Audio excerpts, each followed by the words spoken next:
કલ્યાણ છે ને તેમાં બેડો પાર છે. માતા પિતાને હાથ જો તેમાં કલ્યાણ છે. માતા પિતાને હાથ જો તેમાં કલ્યાણ છે. રાધે કૃષ્ણ બોલ તેમાં કલ્યાણ છે. રાધે કૃષ્ણ બોલ તેમાં કલ્યાણ છે.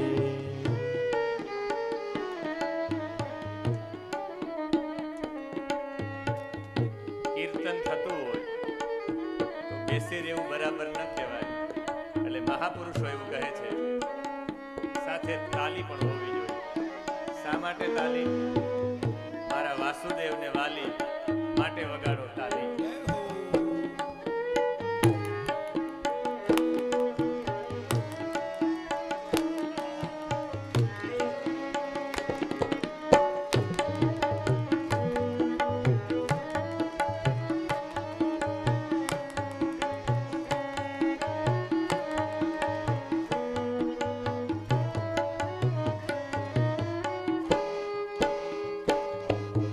કૃષ્ણ નામ વિનાનું જીવન નકામું. કૃષ્ણ નામ વિનાનું જીવન નકામું.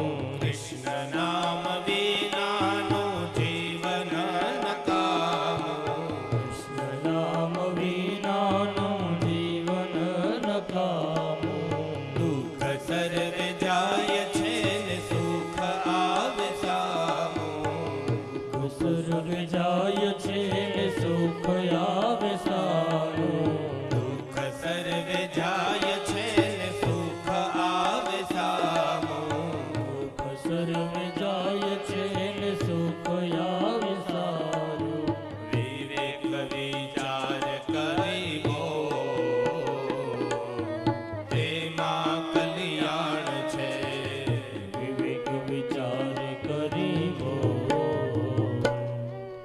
તેમાં કલ્યાણ છે. રાધે કૃષ્ણ બોલ તેમાં કલ્યાણ છે. રાધે કૃષ્ણ બોલ તેમાં કલ્યાણ છે.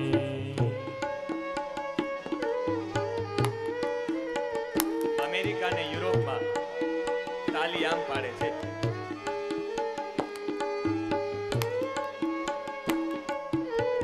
જેને કહેવાય ક્લેપ થેરપી, તાલી ચિકિત્સા.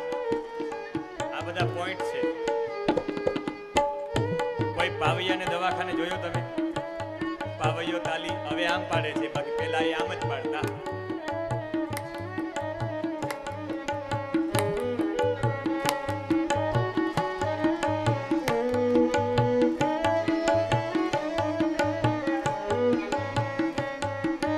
એટલે કીર્તન એક વિજ્ઞાન છે.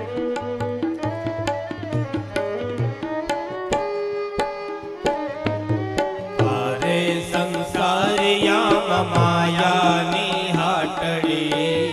તારે સંસારિયા માયા નિહાટડી.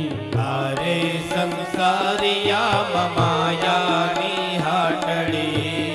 તારે સંસારિયા માયા નિહાટડી. જડ છે માયાને ચેતન છે આત્મા. જડ છે માયા ને ચેતન છે આત્મા. જડ છે માયાને ચેતન છે આત્મા. જડ છે માયા ને ચેતન છે આત્મા. સત્સંગમાં આવીને બોલ તેમાં કલ્યાણ છે.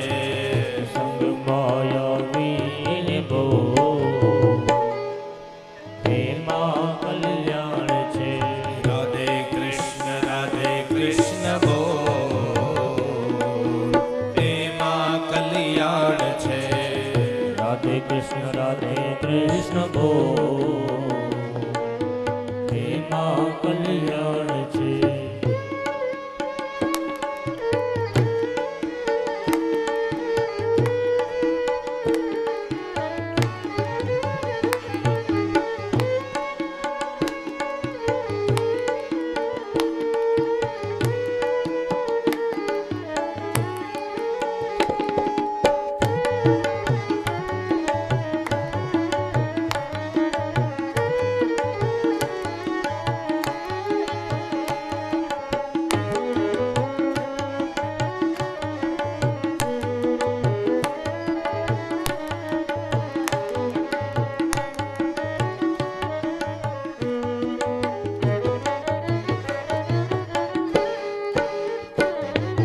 અવસર મળ્યો આજના દિવસે, અવસર મળ્યો આજના દિવસે.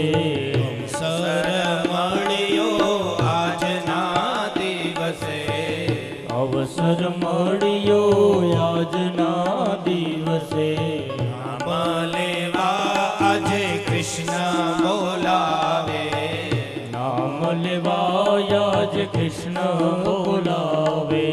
નામ લેવા આજે કૃષ્ણ બોલાવે, નામ લેવાયા જ કૃષ્ણ બોલાવે. ગાય લે ગોવિંદ ના ગા, તેમાં કલ્યાણ છે. ગાયલે ગોવિંદ ના ગા, તેમાં કલ્યાણ છે.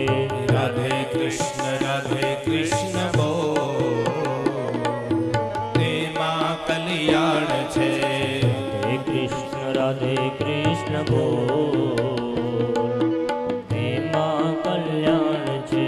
રાધે કૃષ્ણ બોલ, તેમાં કલ્યાણ છે. હે કૃષ્ણ રાધે કૃષ્ણ બોલ, તેમાં કલ્યાણ છે. રાધે કૃષ્ણ બોલ, તેમાં કલ્યાણ છે. હે કૃષ્ણ રાધે કૃષ્ણ બોલ, તેમાં કલ્યાણ છે. તેમાં કલ્યાણ છે. તેમાં કલ્યાણ છે. તેમાં કલ્યાણ છે. તેમાં કલ્યાણ છે. તેમાં કલ્યાણ છે. તેમાં કલ્યાણ છે. તેમાં કલ્યાણ છે. શ્રી દ્વારિકાધીશ કી જય શ્રી વલ્લભાધીશ દેશ કી જય શ્રી શ્યામ સુંદર યમુને મહારાણી કી જય પરમ દયાલુ ગુસાઈજી મહારાજ કી જય.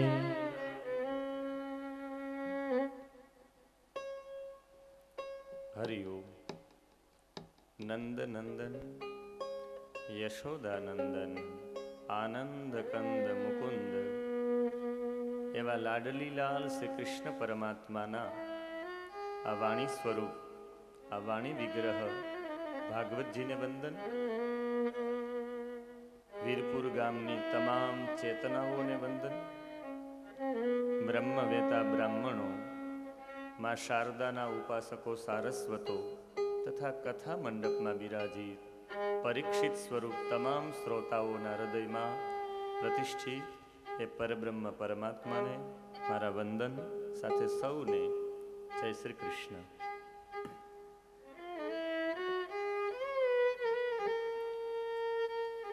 આજે આ પરિવાર દ્વારા શ્રીમદ ભાગવતજીનું આયોજન, એમાં આપ સૌની આ ઉપસ્થિતિ,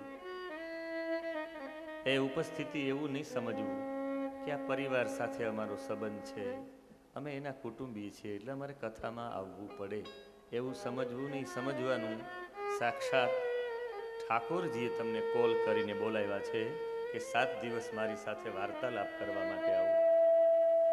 કોઈ મુખ્યમંત્રી ફોન કરીને બોલાવે જેની પાસે 1 મિનિટનો સમય ન હોય કે આજે મારી કાર્યાલય આવો, આપણે અડધો કલાક વાતચીત કરવી છે, આખા ગામમાં રાજીપો વ્યક્ત કરીએ.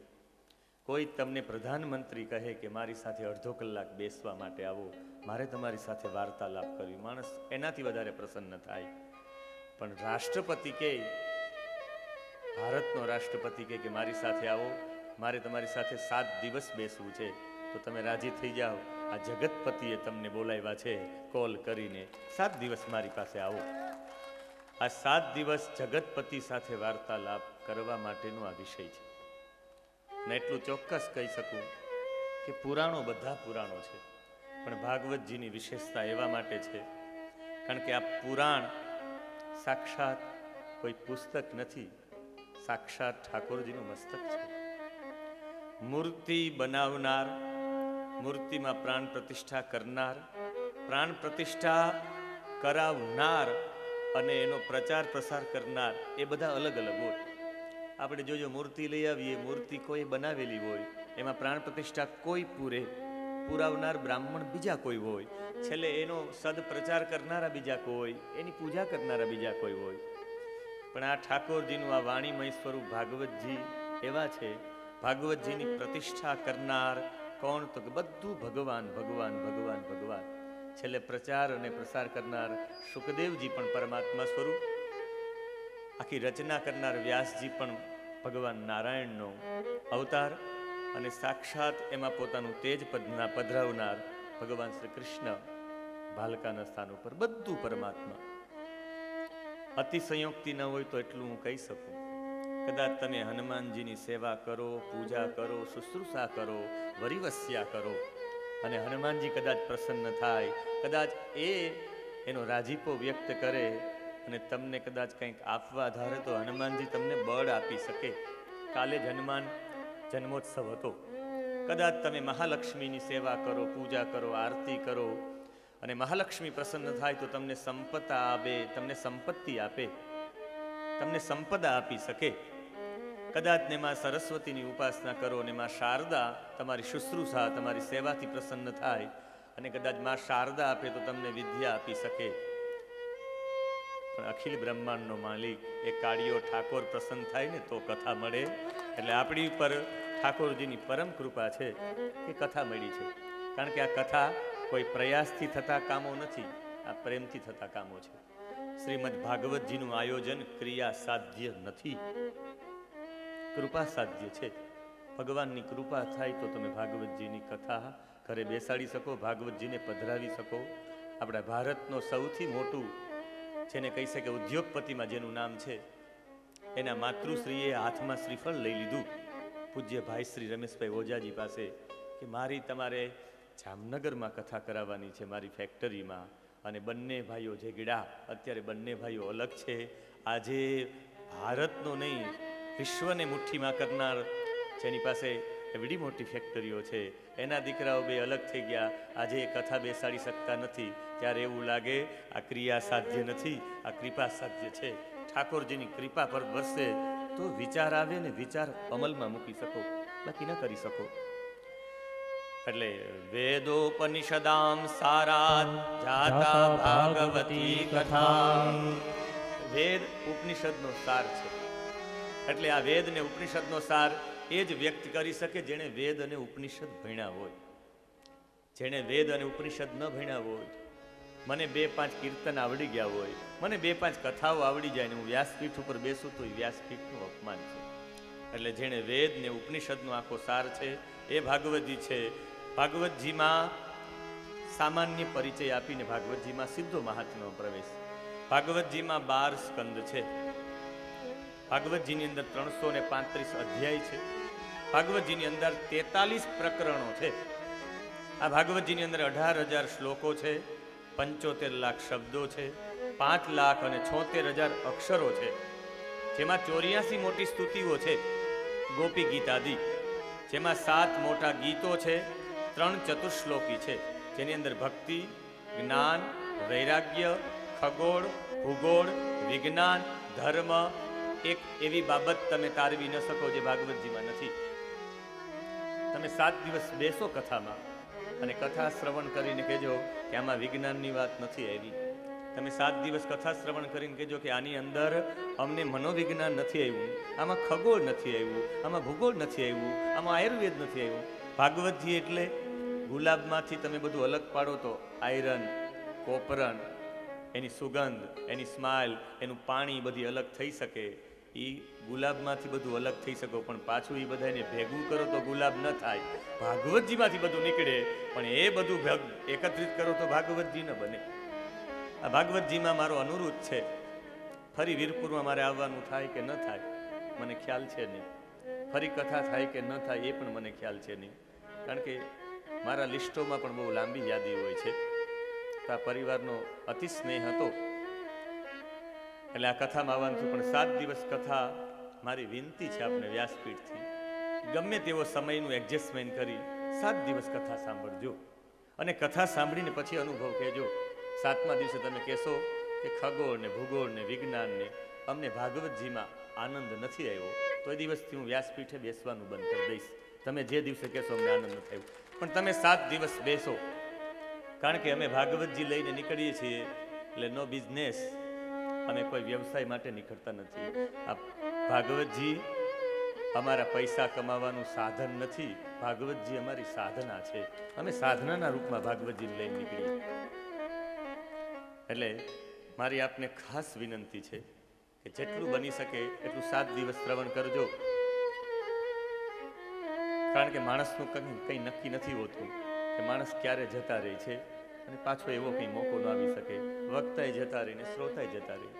પૂજ્ય અહીંયા આપણી ગામની નજીકમાં જ ગામ છે રસુલપરા, પાંડવેશ્વર મહાદેવમાં કપિલ મુનિ હતા. એને મેં કોલ આપ્યો હતો કે આપને ત્યાં હું કથા કરીશ, અને જતા રહ્યા. એટલે એ ભાગવતજીમાં પ્રવેશ કરવાની સાથે પહેલો જ શ્લોક, અને આ પહેલો શ્લોક પદ્મપુરાણનું મહાત્મ્ય છે 6 અધ્યાયનું. ભાગવતજીના વખાણ અન્ય પુરાણ કરે છે, પદ્મપુરાણ, અને પદ્મપુરાણે વખાણ કરતા કહ્યું છે કે આ ભાગવતજી શું છે.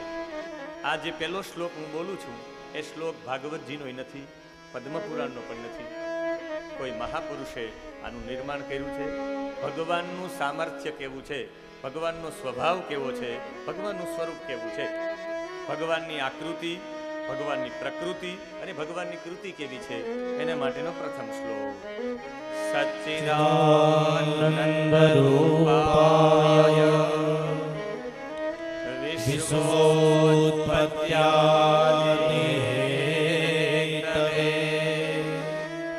તાપત્રય વિનાશાય શ્રી કૃષ્ણાય વયં નુમઃ. ભગવાનનું સ્વરૂપ કેવું છે એનું વર્ણન કરતા કહે છે કે ભગવાનનું સ્વરૂપ સત, ચિત અને આનંદનું સ્વરૂપ છે. ભગવાન સતના સ્વરૂપમાં છે, ભગવાન ચિત્તના સ્વરૂપમાં છે, ભગવાન આનંદના સ્વરૂપમાં છે. તમને ને મને થાય કે આ સત શું છે? સત કોને કહેવાય? તો કે જે ત્રિકાલા બાધિત હોય એને સત કહેવાય. ત્રણેય કાળમાં જે રહે એને સત્ય કહેવાય.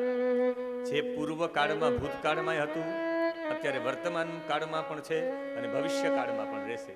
આ શરીર હતું પહેલા નહોતું, અત્યારે છે અને હવે ભવિષ્યમાં રહેશે પણ નહીં, એટલે શરીર સત્ય કહેવાય નહીં. આ જગત છે આખું, આ જગત પૂર્વમાં ન હતું, અત્યારે છે ને પાછો પ્રલય આવશે, આખું જલ બંબાકાર થઈ જશે, એટલે આ સંસારને પણ સત્ય ન કહેવાય. તો આપણે કે આ શરીરને અનુભવી શકાય, આ જગતને અનુભવી શકાય, અનુભવી શકાય તો એ સત્ય નથી, તો એને અસત્ય કેવું? તો કે નહીં, એ અસત્ય પણ નથી. એ સત્ય પણ નથી ને અસત્ય નથી તો શું કહેવાય? એને કહેવાય મિથ્યા. મિથ્યા એટલે તમને ઝાંઝવાના જળ, જેમ રોડ ઉપર જાવ ને તમને પાણી દેખાય રોડ ઉપર ઉનાળામાં, અને ત્યાં ઉનાળામાં ત્યાં જાઓ ને જેવા જ પહોંચો નજીકમાં ત્યાં રોડ ઉપર જે પાણી ભરાયેલું દેખાતું હોય ને એ તો એમનેમ થઈ જાય. એમાં જગત એવું છે. અને આ સત ઉપર આખી દુનિયા ટકેલી છે. સત ઉપર જ આજે જેટલી દુનિયામાં તમે જેને માનતા હો એની અંદર સત્ય છે. આપણે કૃષ્ણને માનીએ છીએ, કૃષ્ણની અંદર સત્ય છે એટલે માનીએ છીએ. રામને માનીએ છીએ, રામની અંદર સત્ય છે એટલે માનીએ છીએ. એક ચોરામાં એક બાપા બેઠા હતા ખૂણા ઉપર, અને ગામમાં જે ફેરીઓ નીકળે અને ફેરીઓ નીકળે કાંઈ વેચાય નહીં, તો નિરાશ થઈને ચોરે આવીને બેસે ત્યારે બાપા કે વેચાણું નથી આખા ગામમાં, જે હોય મારે ઘરે મૂકી જા, જે પૈસા જોતા હોય આપો, અને એની કિંમત ચૂકવી દે. ભગવાને કેટલા વર્ષો સુધી બાપાએ આવું કર્યું. ભગવાને એની પરીક્ષા લેવા માટે એક દિવસ એવું કહ્યું કે ભગવાન એક કોથળો લઈને નીકળ્યા, અને છેલ્લે વેચાણો નહીં. બાપાએ કહ્યું શું છે? કે દારિદ્ર્ય છે. દારિદ્ર્ય જોતું હોય તો આપું. કહ્યું કે થેલો મૂકી જા, આ પૈસા જોતા હોય એટલા લઈ જા. દારિદ્ર્યને ઘરમાં રાખ્યું. જેવું જ ઘરમાં દારિદ્ર્ય રહ્યું એ સમયે જ રાત્રે નીકળ્યા છે મહાલક્ષ્મી. કહ્યું કે તારા ઘરમાં દારિદ્ર્ય છે, હું નીકળી જાઉં છું. તો કે ભલે આવજો, કંઈ વાંધો નહીં. લક્ષ્મીજી નીકળી ગયા. પછી એની પાછળ નીતિ નીકળી. નીતિ કે હું એ નીકળું છું. અને કહ્યું જવા દો. પણ છેલ્લે પ્રામાણિકતા પણ નીકળવાની તૈયારી કરતી હતી. બધા નીકળી ગયા. છેલ્લે એક વ્યક્તિ કહ્યું કે હું જાઉં છું. ત્યારે કહ્યું કે નહીં, તમે ન જાઓ. અને એ હતું સત્ય. કહ્યું કે તમે રહ્યો ને તો હમણાં જ લક્ષ્મી પણ પાછા આવશે, નીતિ પણ પાછી આવશે. સત્ય રહેવું જોઈએ. ભગવાન સત્ય સ્વરૂપ છે. તમે ક્યારેક ક્યારેક ઘરની બહાર નીકળો, કંઈક આડાવડું કરવા જાવ ને અંદરથી અવાજ આવે ને, એને સત્ય કહેવાય. આપણે કથાઓમાં સાંભળી આકાશવાણી થઈ. આકાશવાણી એટલે આકાશમાંથી અવાજ નહીં આવતો હોય કે તારે આમ ન કરવું જોઈએ. આકાશવાણી એટલે હૃદય આકાશવાણી. હૃદયમિતિ આકાશ. હૃદયને પણ આકાશ કહેવાય. અંદરથી વાણી નીકળે કે તારાથી આમ ન કરાય તો પણ આપણે કરીએ. આને આકાશવાણી કહેવાય. આકાશવાણી દરેકના જીવનમાં થતી હોય છે. એવા ભગવાન સત્ય સ્વરૂપ છે. ભગવાનનું બીજું સ્વરૂપ છે ચિત્ત. ચિત્ત એટલે જ્ઞાન. અંદરથી તમને જ્ઞાન ઉત્પન્ન થાય. અને એ જ્ઞાન ઉત્પન્ન થાય એ જ્ઞાન કેવું? અત્યારે આપણે જેને જ્ઞાન માનીએ એમ છે, પણ વેદ કહે છે જતો યતઃ સમી હસે તતો નો અભયં કુરુ શન્નઃ કુરુ પ્રજાભ્યો ભયન્નઃ પશુભ્યઃ. આ મંત્ર તમને કહેવા માંગે જતો યતઃ સમી હસે તતો નો તતો તતઃ ન અભયં કુરુ. તું ગાય દોવા જા ને ભાઈ, એ ગાય દોવા જા તો એ મારી શક્તિ છે ભગવાન કહે, એટલે તું ગાય દોઈ શક. તું જમવા સમયે મારી શક્તિ છે એટલે તું પચાવી શક. એક જ સેકન્ડ થાય. આ જ તમારું શરીર છે. ભગવાન અંદરની શક્તિ લઈ લઈ જમવાનું પચે નહીં. ડોક્ટરોના ઇન્જેક્શનો ખાવ તો મેળ ન આવે. એકવાર શરીર લથડ્યું એટલે વાત થઈ ગઈ પૂરી. આ અંદરની વ્યવસ્થા બનાવનારા પરમાત્મા છે. પરમાત્મા કે મારી શક્તિ છે એટલે તું જમી શક, મારી શક્તિ એટલે તું ફરી શક. તું જ્યાં જ્યાં જ્યાં ત્યાં ત્યાં હું છું. તારે ડરવાની કોઈ જરૂરિયાત નથી. અભયં કુરુ, તું અભય રે. તું જ્યાં જઈશ ત્યાં હું આવીશ. ભગવાન તમારી સાથે જ છે એવો અનુભવ કરવો, એનું નામ જ્ઞાન કહેવાય, એનું નામ ચિત્ત કહેવાય. અને છેલ્લે આનંદ. ભગવાન આનંદનું સ્વરૂપ છે. તમે ક્યાંય ભાગવત કથામાં જાઓ તો કોઈ દિવસ શબ્દ વાપરવો નહીં બહુ મજા આવી. મજા શબ્દ કથામાં નહીં વાપરવો, કારણ કે મજા અને આનંદમાં ફરક છે. મજા તો બીજે ક્યાંક કહેવાય. ઠાકોરજીનું જ્યાં સાક્ષાત સ્વરૂપ બિરાજતું હોય ત્યાં આનંદ જ આવે. ભગવાન આનંદનું સ્વરૂપ છે. તમે 7 દિવસ કથા શ્રવણ કરશો, ચોક્કસ એટલો આનંદ આવશે કે તમે સિનેમા હોલમાં જે આનંદ ન મેળવી શકો એટલો કથામાં મેળવી શકો. અને એ આનંદ સદાય માટે રહે. ઓલો તત્કાલ જતો રહે. એ બધાને મજા કહેવાય. અને જ્યાં જ્યાં મજા આવે ત્યાં એની સગી નાની બેન આવે સજા. આ બે બહેનો એટલી પાકી બેનપણીઓ છે. જ્યાં જ્યાં મજા જાય ત્યાં ત્યાં સજા જાય. દરેક સજાના મૂડમાં જોવા જશો તો તમને ખબર પડશે કે મજા જશે. તમને આંખે ચશ્મા આવી ગયા, તમને ઓછું દેખાય, નંબર આવી ગયા, એ તમારા માટે સજા કહેવાય. એ સજાના મૂડમાં જોવું તો ખબર પડશે નજીકથી ટીવી જોવાની, વિડીયો ગેમ રમવાની મજા હતી. તમને અલ્સર થયા છે, તમને એસિડિટી થઈ છે, એ તમારા માટે સજા છે. પણ એ સજાના મૂડમાં જોશો તો ખબર પડશે તીખું અને તમતમતું ખાવાની મજા. તમે હોસ્પિટલમાં છો, તમારા માટે સજા છે. પણ હોસ્પિટલના મૂડમાં જોશો તો ખબર પડશે આ હોટલોમાં જમવાની મજા. તમે વધારે પડતા લાડવા ને મૈસૂબ ને મોહનતાળ ને ખાઓ, બહુ મિષ્ટાનો જમો, એ તમને ડાયાબિટીસ થાય. ડાયાબિટીસ થાય એ સજા કહેવાય. એના મૂડમાં જોશો તો વધારે પડતું ગળપણ ખાવાની આ મજા છે. એટલે મજા શબ્દ કોઈ જગ્યાએ યુઝ ન કરવો, ફક્ત ઉપયોગ કરવો. ઠાકોરજીની કથામાં આનંદ આવ્યો, આનંદ આવ્યો. અને આનંદ શબ્દનો મને કોઈ વિરોધાર્થી શબ્દ બતાવી દેજો. ગુજરાતી વ્યાકરણ, હિન્દી વ્યાકરણ, સંસ્કૃત વ્યાકરણમાં આનો વિરોધાર્થી શબ્દ જ નથી. સુખનો દુઃખ છે, લાભનું નુકસાન છે, અમૃતનું વિષ છે, હર્ષનો શોક છે, સંયોગનો વિયોગ છે, માનનું અપમાન છે, જન્મનું મરણ છે. પણ કોઈ પણ આનંદ શબ્દનો વિરોધાર્થી શબ્દ જ નથી. એટલે ભગવાન સત્ય સ્વરૂપ છે. જ્યાં જ્યાં સત્ય દેખાય ત્યાં ઠાકોરજીનું સ્વરૂપ માનવું. કોઈ વ્યક્તિમાં તમને સત્ય લાગે એટલે સમજવાનું કે ઠાકોરજીનો આ લાડકો દીકરો છે. ચિત્ત સ્વરૂપ કોઈમાં તમને જ્ઞાન દેખાય, એ જ્ઞાનની ભૂમિકા તમને જોવા મળે. કારણ કે જ્ઞાન પણ પરમાત્માને કૃપા વિના મળતું નથી. અરે અભણ લોકો જ્ઞાની થઈ ગયા. કાલિદાસ જેવો કાલિદાસ લાકડા કાપતો, એક શબ્દ બોલતા ન આવડતો, કૃપા થઈ, ભગવત કૃપા, બોલતો થઈ ગયો. 84 વૈષ્ણવોની વાર્તામાં પણ છે કે ચતુર્ભુજ કેવી રીતે જ્ઞાની થયા. આગળ ઠાકોરજી લીલામાં મારે કથા કરવી છે, એ સુબોધીની આધારિત કથા કરવી છે. પૂજ્યપાદ ભગવતપાદ વલ્લભાચાર્યજીએ જે સિદ્ધાંત અને જે સેવા બતાવી છે, એ સેવા આધારિત કથા કરવી છે કે વલ્લભાચાર્યજીના સિદ્ધાંતો ક્યાં છે. એટલે અહીંયા ભગવાનનું સ્વરૂપ છે સત્ય સ્વરૂપ, ભગવાનનું ચિત્ત જ્ઞાન સ્વરૂપ છે, ને ભગવાનનું આનંદ સ્વરૂપ છે. ભગવાનનું સ્વરૂપ તો આ છે, આ આકૃતિ થઈ ભગવાનની. ભગવાનની પ્રકૃતિ શું છે? તો કે ભગવાનની પ્રકૃતિ છે વિશ્વોત્પત્ત્યાદિ હેતવે, આખી વિશ્વની ઉત્પત્તિ કરે, એનો સંહાર કરે અને એનું પાલન પણ કરે. પરમાત્મા જ કરે છે. એટલે જ પરમાત્મા કરે છે લીલા ને આપણે કરીએ છીએ ભવાય. શા માટે લીલા? તમે ને હું ઉત્પત્તિ કરી એટલે તત્કાલ મોહ કરીએ. આ ઝાડવું મેં ઊભું કર્યું છે તો આપણે ઝાડવા પ્રત્યે મોહ થાય. આખી સૃષ્ટિને ભગવાને ઉત્પત્તિ કરી, ભગવાન છતાં પણ મોહ નથી રાખતા. ભગવાન અમોહી છે. આખી દુનિયાનું પાલન પોષણ ભગવાન કરે, આપણે પાલન પોષણ કરતા હોય તો કે એને હું નિભાવું છું, એ મારા રોટલા ખાય છે. આપણામાં અહંકાર ઉત્પન્ન થાય. ભગવાન આખી સૃષ્ટિનું પાલન કરે છતાં પણ અનઅહંકારી છે. અને ભગવાન છેલ્લે આખી પૃથ્વીનો લય કરી નાખે તો એ ભગવાન શોક નથી કરતા. આ ભાલકામાં આખા એના યદુવંશના લોકો જતા રહ્યા, ભગવાને સહેજ પણ શોક નથી કર્યો, કારણ કે ભગવાન અશોકી છે. ભગવાન ઉત્પત્તિ કરવા છતાં અમોહી છે, ભગવાન બધાનું પાલન કરવા છતાં પણ અનઅહંકારી છે, અને ભગવાન આખી સૃષ્ટિનો લય કરવા છતાં પણ અશોકી છે. એટલે ભગવાન કરે લીલા, આપણે કરીએ ભવાય.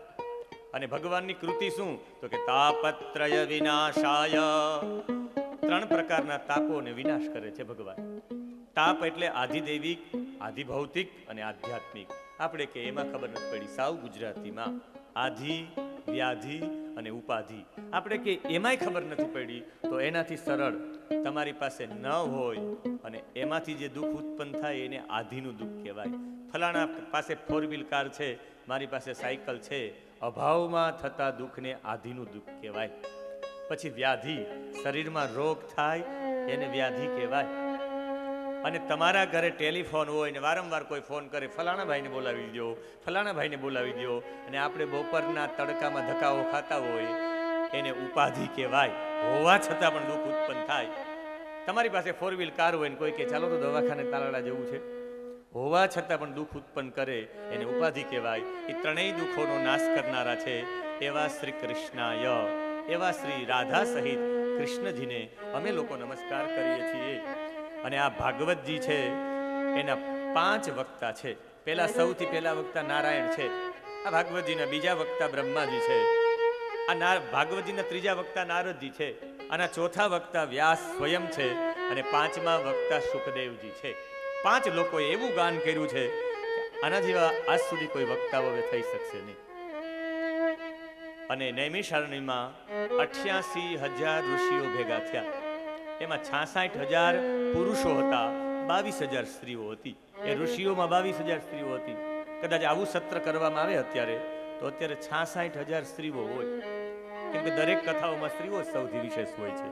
ને કહે છે નૈમિષે સુતમાસીનમ અભિવાદ્ય મહામતિમ કથામૃત રસાસ્વાદ કુશલ સૌનકો બ્રવી. શૌનક નામના ઋષિ એમાંથી ઉભા થયા. શૌનકનો પરિચય આપ્યો છે. શૌનક નામના ઋષિ એક કુલપતિ હતા. કુલપતિ એને કહેવાય જે 10,000 વિદ્યાર્થીઓને ભણાવે, જે ઋગ્વેદના જ્ઞાતા હતા, વિદ્વાન હતા. એ માણસે પણ ઊભા થઈને પૂછ્યું કે હે સુત પૌરાણિક.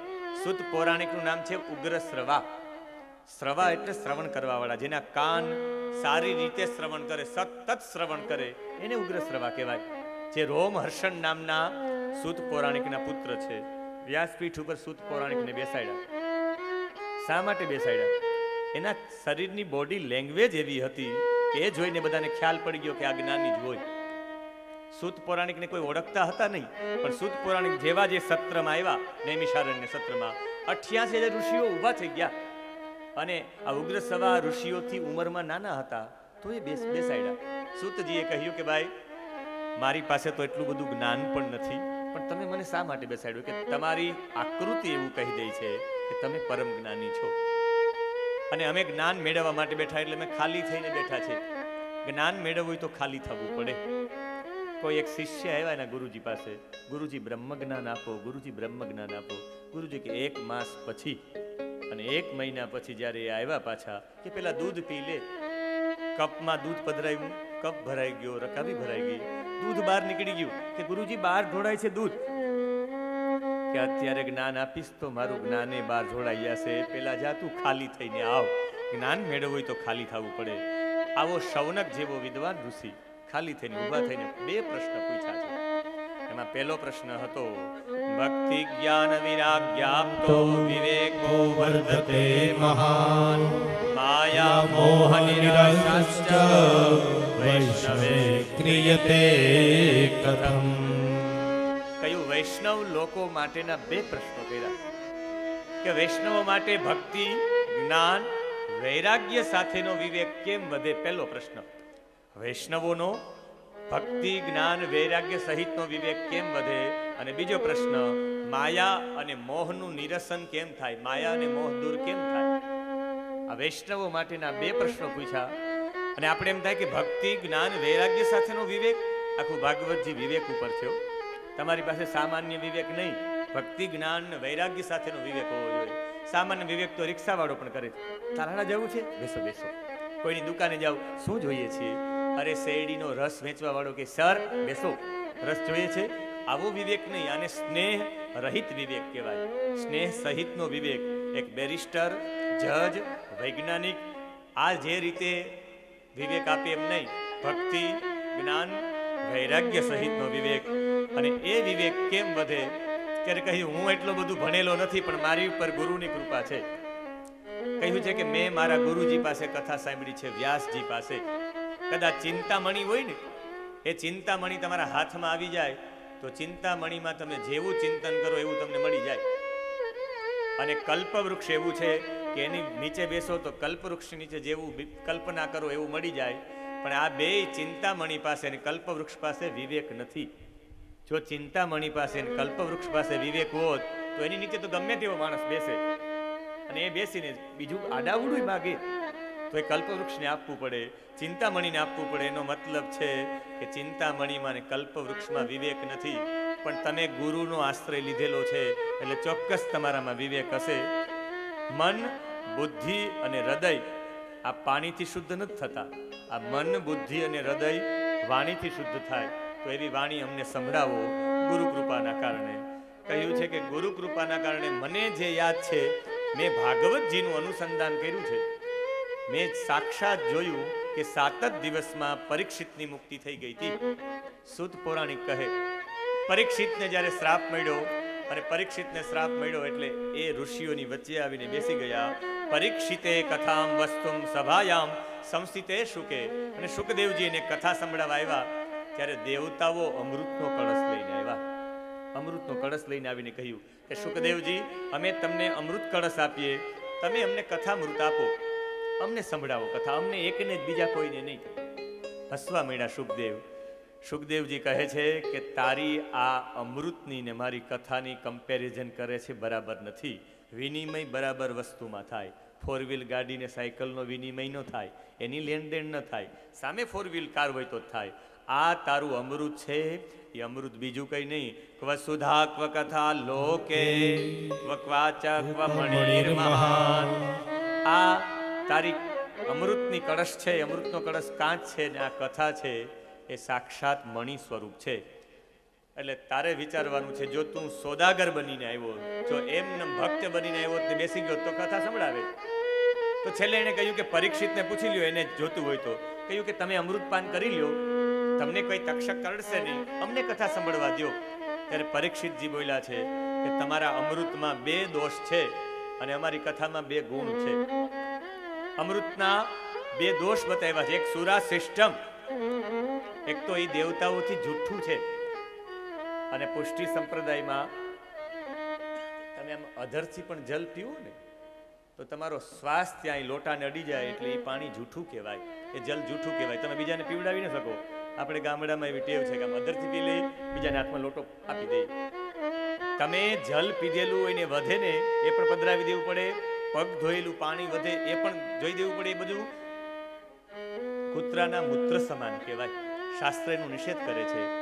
એટલે જૂઠામાં તો એટલું બધું આવે કે અમારે વારાણસીમાં, કાશીના વિદ્વાનો એક જ વખત ભોજન લે છે. થાળીમાં જેટલું પીરસે એક જ વખત લઈ લે. પૂછવામાં આવ્યું કે આમ કેમ? તો એને કહ્યું કે અમે આ હાથ છે મુખને અડે ને આ મુખને અડે એટલે હાથ જૂઠો થઈ ગયો. એ હાથ પાછો હું દાળમાં બોલું, દાળ જૂઠી થઈ. એ દાળ પીરસવા વાળો વ્યક્તિ આવે અને એ દાળ પીરસે ત્યારે નીચે દાળ અડે, એ દાળનો સંપર્ક આ દાળ સાથે થયો, એનો ડોયા સાથે થયો, ડોયો પાછો દાળમાં બોલે, દાળે જૂઠી થઈ. અમે બેટ દ્વારિકા શ્રી કૃષ્ણ સંસ્કૃત પાઠશાળામાં ભણતા અને આખી પુષ્ટિ સંપ્રદાય પ્રમાણેની પાઠશાળા છે. એમાં તમે પીરસવા માટે નીકળો ને જો એ પીરસવાનું પાત્ર પીરસતા નીચે મૂકી દો એટલે ઉચ્છિષ્ટમ થઈ ગયું. એટલે તો આપણે આપણા કીર્તનમાં ગાઈએ છીએ, અમે તમારા દ્વારે આવ્યા ઠાકોરજી. અમે તમારા દ્વારે આવ્યા ઠાકોરજી. અમે તમારા દ્વારે આવ્યા ઠાકોરજી. અમે તમારા દ્વારે આવ્યા ઠાકોરજી. ફૂલ લાવ્યા ફૂલ નથી ચોખા ઠાકોરજી. ફૂલ લાવ્યા ફૂલ નથી ચોખા ઠાકોરજી. ફૂલ લાવ્યા ફૂલ નથી ચોખા ઠાકોરજી. ફૂલ લાવ્યા ફૂલ નથી ચોખા ઠાકોરજી. રે ફૂલ પેલા ભમરડે અભડાવ્યા. ફૂલ પેલા ભમરડે અભડાવ્યા. અમે તમારા દ્વારે આવ્યા ઠાકોરજી. અમે તમારા દ્વારે આવ્યા ઠાકોર. અને આ જાણીતું છે પણ એમાં બધી પંક્તિઓ છે. દૂધ લાવ્યા, જલ લાવ્યા, પણ છેલ્લી પંક્તિ હૃદયને સ્પર્શી જાય એવી છે. આપણા માટે છે.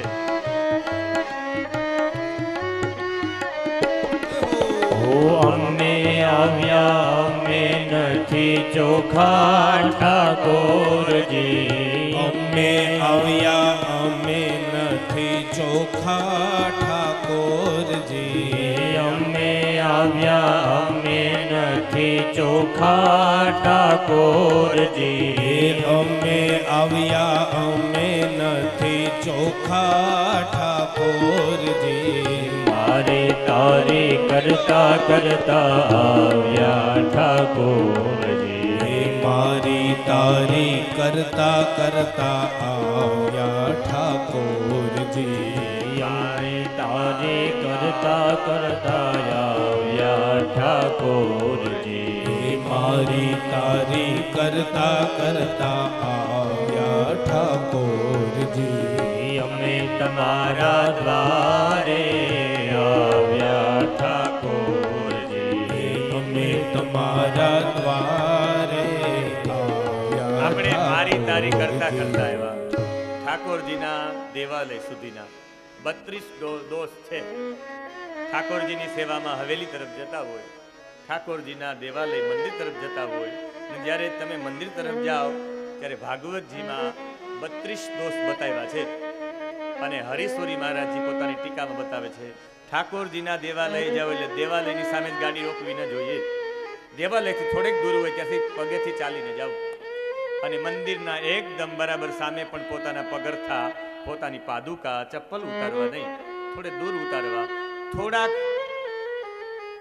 સુધી તમારે ઉઘાડા પગે ઠાકોરજી સાથે ચાલવું પડે. તમે ઠાકોરજીના નિજ મંદિરની સામે કોઈને પણ પગે લાગો, શાસ્ત્રોમાં દોષ બતાવ્યો છે. આગળ બતાવશે, આપણે નારાયણ કવચમાં આવશે, નારાયણ કવચના અધ્યાયોમાં આવશે કે 32 દોષ બતાવ્યા છે. અને જે આ દોષ છે, મંદિરે જઈને એક હાથે પણ પગે ન લગાય ઠાકોરજીને. આમ જઈને આપણે મંદિરે આમ કરીએ એનો દોષ છે. ઠાકોરજીના દેવા લઈ જઈએ ત્યારે આમ પણ ન ચાલે. તમારે કાં તો દંડવત પ્રણામ કરવા પડે, કાં પગ બંને બેવડા વાળી વીરાસનમાં બેસીને માથું ટેકાવવું જ પડે. તમે ઠાકોરજીને પીઠ ન બતાવી શકો. તમે ઠાકોરજીના દેવાલય જતા હોય ત્યારે વચ્ચે વચ્ચે વાતો પણ ન કરી શકો. અહીંથી આપણે નીકળીએ ને અહીંથી 2-5 લોકોની નિંદા કરતા કરતા જઈએ. ભગવાને કહ્યું કે એવી અશુદ્ધ છે, તમારી વાણી અશુદ્ધ છે. એ અશુદ્ધ વાણીથી હું તમારો આ સ્તુતિનો સ્વીકાર નહીં કરું, તમારા ગુણકથનનો સ્વીકાર નહીં કરું, તમારા સ્તોત્રનો સ્વીકાર નહીં કરું. એટલે કહ્યું સુરાશિષ્ટમ, આ અમૃત છે દેવતાઓએ પી લીધેલું છે એટલે જૂઠું છે. એક દોષ એ, અને બીજો દોષ એ છે કે દેહ બંધન છે. અમૃત પી લ્યો પછી આ દેહ તો અમર થઈ જવાનો છે. આ દેહ અમર થઈ જાય, બીમારી આવી તો શું કરશો? તમને લખી દીધા જાઓ તમે અમર છો, પણ અમરમાં તમારા હાથ કામ ન કરે, કામ કરે, ડાયાબિટીસ થઈ ગઈ, બીપી થઈ ગઈ. અરે 100 વર્ષનું કરતો ડોસીમાં હાથ જોડી જાય, નહીં હો ભાઈ હવે જીવવું નથી, ઠાકોરજીને કયો દોરી ખેંચી લે. આમાંથી કોઈને કહેવામાં આવે કે 100 વર્ષ જીવવું છે, લોકો ના પાડી દે. આ દેહ બંધન થાય, તમે બીમાર પડો ને તમારામાં એ સોયો ઇન્જેક્શનો મારવામાં આવે, બાટલાઓ ચડાવવામાં આવે, એટલે દેહ બંધન છે અમૃતમાં, એટલે એ દેહ બંધન પણ નથી જોતું. અને સુરાશિષ્ટમ એ દેવતાઓથી જૂઠું છે, એટલે 2 દોષ છે. અને ભાગવતજીમાં 2 ગુણ છે. એક કે ભાગવતજી જેટલી જૂઠી થાય એટલું સારું. આ ભગવત કથન નારાયણથી બ્રહ્માજી પાસે, બ્રહ્માજી નારદજી પાસે, નારદજી પાસે વ્યાસ પાસે, વ્યાસ પાસે સુખદેવજી પાસે, સુખદેવજી પાસેથી આ સૂતજી પાસે, સૂત પાસેથી આ શૌનકાદી ઋષિઓ પાસે, અને ઋષિઓ પાસેથી આપણી પાસે. જેટલાના મુખેથી તમે સાંભળો, મારા મુખેથી કથા સાંભળો, બીજા વક્તાના મુખેથી કથા સાંભળો, જેટલી કથાઓ અલગ અલગ મુખેથી સાંભળો, અલગ અલગ તમને સાંભળવા મળે. અને એનો વિશેષ આનંદ પણ છે. એક એ, અને આ ભાગવતજી શ્રવણ કરવાથી દેહ બંધન નહીં, દેહ બંધનમાંથી મુક્તિ મળી જાય છે. આ 2 ગુણ છે. એટલે મારે એક વખત પાણી પીવામાં હું ફસાણો, હવે મારે પાણી પણ નથી પીવું, કોઈ રસ નથી પીવો, કથા રસ જ પીવો છે. બસ મને કથા સંભળાવો, અને મોકલી આપ્યા છે. એટલા દેવતાઓ સ્વાર્થી છે. અને 7 જ દિવસમાં પરીક્ષિતની મુક્તિ થઈ. એટલે ઉપર ગયા, ઉપર જઈને બ્રહ્માજી કીધું કે આવું ભાગવતજીમાં શું છે? એને તોલયાત સાધનાન અન્યજહ. બ્રહ્માજીએ તોલા કરી બ્રહ્મલોકમાં જઈને, બધા શાસ્ત્રો એક સાઈડમાં, પુરાણો વેદો ને એક બાજુ ભાગવતજી. પણ ભાગવતજીને તોલે કોઈ આવી ન શક્યું. અને આ જ કથા સૂત પૌરાણિક કહે કે પેલા 15 દિવસની થતી. મહિના દિવસનું પારાયણ થાય, વર્ષ દિવસનું પારાયણ થાય, પણ 7 દિવસની કથાનો ક્રમ નારદજી આપ્યો છે. કહ્યું નારદજી આપ્યો છે? તો કે હા, નારદજી તો મેં એવું સાંભળ્યું છે કે એક પણ જગ્યાએ રોકાય નહીં. શૌનકાદી ઋષિ કહે અમે સાંભળ્યું છે પુરાણોમાં કે નારદજીને શ્રાપ હતો દક્ષનો. હરિયશ્વ નામના 10,000 દીકરાઓ થયા. એ હરિયશ્વને મોકલ્યા કે જાઓ ગુરુ બનાવો નારદજીને. નારદજી ગુરુ તો બની ગયા, પણ ગુરુએ ઉપદેશ આપ્યો કે આ સંસારમાં પડાય જ નહીં, અને બધાને સંન્યાસી બનાવ્યા. જે સૃષ્ટિ આગળ વધારવાના બધા સંન્યાસી બન્યા. એટલે શ્રાપ આપ્યો દક્ષે કે તે મારા દીકરાઓને સંન્યાસી બનાવી નાખ્યા, સૃષ્ટિનો ક્રમ આગળ નહીં વધે, હું તને શ્રાપ આપું તો એક પણ જગ્યાએ ટકી શકીશ નહીં. નારદજી સ્વીકાર કર્યો કે મારે તો આ જ કામ છે, એક જગ્યાએ રોકાઈ જાવ તો મારું ભક્તિનું કામ થાય નહીં, મારે તો ભક્તિ વિતરણ જ કરવું છે. પરિવ્રાજક બની ગયા. અને એ નારદજીએ 7 દિવસ સાંભળ્યું. આ મેસેજ તમારા મારા માટે પણ છે. જે નારદજી એક જગ્યાએ સ્થિર ન બેસે, એ 7 દિવસ બેઠા, તો આપણે તો સ્થિર બેસવા વાળા છીએ. ક્યાંક ઓટલે બેસીએ, કોઈના ઘરે બેસીએ, વાડીએ બેસીએ, ઘરમાં બેસીએ, તો કમસે કમ આપણે એટલું બેસતા હોય તો આપણે કથામાં બેસી શકાય. અને આ 7 દિવસ માટેની કથાનો દોર શા માટે નારદજીને સાંભળવી પડી? નારદજી 7 દિવસ શા માટે બેઠા? એને કોની પાસે કથા સાંભળીને કથા સંભળાવવા વાળા કોણ? આ પ્રશ્નો ઉપર સૂત પૌરાણિક કહે કે એક દિવસ બદ્રી વિશાલ ક્ષેત્રમાં, બદ્રી નારાયણમાં, અને બદ્રી વિશાલ એને એવા માટે કહેવામાં આવે કે એક રાજા હતો સૂર્યવંશી, જેનું નામ હતું વિશાલ. એને એટલું બધું તપ કર્યું કે ભગવાને પ્રસન્ન થઈને કહ્યું કે મારા ક્ષેત્રમાં તપ કર્યું એટલે આજથી આ મારું બદ્રી ક્ષેત્ર તારા નામથી પ્રસિદ્ધ થશે, તારું નામ પાછળ લાગશે, એટલે બદ્રી વિશાલ નામ રાખ્યું. એ બદ્રી વિશાલમાં નારદજી જતા હતા અને 4 સનત કુમારો જતા હતા. સનત, સનક, સનંદન અને સનાતન, આ 4 ભાઈઓ છે. ખાલી લંગોટ પહેરીને જીવે છે. 5 વર્ષના છે. કથા માત્ર એક જીવી ન, કથા ઉપર જીવે. કોઈ એમને કહે કે કથા સાંભળવા બેસી જાવ, એટલે 4 ભાઈઓ બેસી જાય નીચે શ્રોતા તરીકે. એમાંથી કોઈ કે કથા સંભળાવો, તો 4માંથી એક ભાઈ વક્તા તરીકે બેસી જાય. અને કોઈ ન મળે તો 4માંથી 3 ભાઈઓ શ્રોતા બને, 1 ભાઈ વક્તા બને. આવા પરમ જ્ઞાની અને આ ચારેય ભાઈઓ કથા માટે જીવે એ ચારેય ભાઈઓ જતા હતા અને નારદજી હાથમાં વીણા હાથમાં કરતાલ પણ ભગવાનનું નામ નહીં, ખિન્ન થઈ નીચે જોઈને ચાલવા માંડી ગયા. એટલે આ સનત કુમારોએ જોઈને કહ્યું